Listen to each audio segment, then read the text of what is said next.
Here's how you can get great results for root vegetables using a flood and drain system. So this is my brand new cell of carrots. These are these wonderful 5-inch tall carrot shaped cells. There's 38 cells in this tray. They're just perfect for it, and we can't wait to see how these carrots do. We're gonna plant 38 carrots every 2 weeks, so we'll have 1, 2, 3, 4 on this bottom shelf going, and we're running that with a flood and drain. So here, I'll turn it on, just like that, and you can see how the flood and drain system works.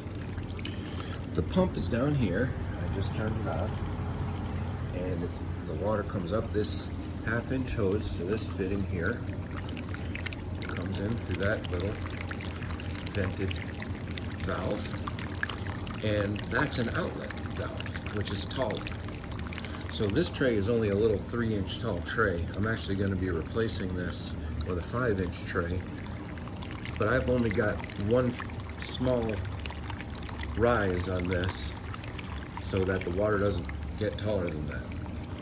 So when the water hits those little vents there, it'll start flowing back out down through this hose back into the reservoir. You can see right now there's nothing coming out of that hose, but once this fills up past that spacer there where it's solid, once it hits those vents, it'll start going blood and spilling back out, and that's what prevents the flood and drain tray from overflowing. Without that return valve, this tray would just keep on filling up and spill out. That keeps it at that level, and then what happens is when I turn the pump off, both of those drains will flood back out, drain back out, and this tray gets real dry without these. So here's some carrots that we started with. Also in taller trays, these were a little damaged. And they're doing fine. They're not doing as well as the ones behind me. I'll show you these. Now, here's an alternative method, which are carrots in the fabric pots with drippers on them. So you can do that, but we will get more even watering with the flood and drain flooding from the bottom. And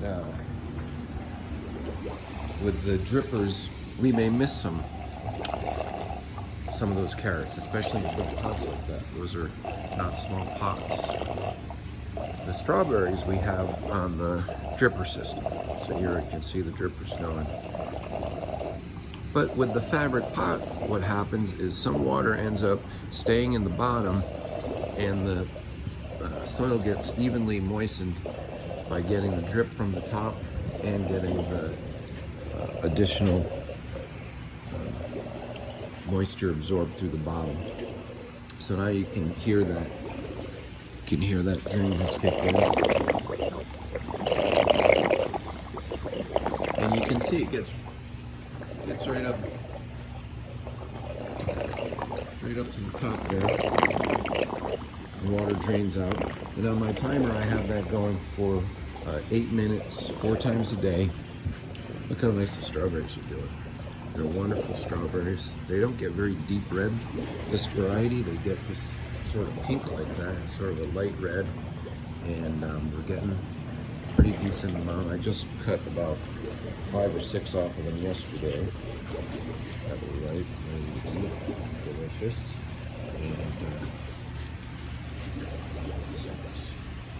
a little deformed. Didn't grow quite right with all those extra lobes. So that might have been from the shock of being transplanted or something else. We'll see how they do. We're just these are new strawberries actually. Just starting to harvest these and looking forward to getting more.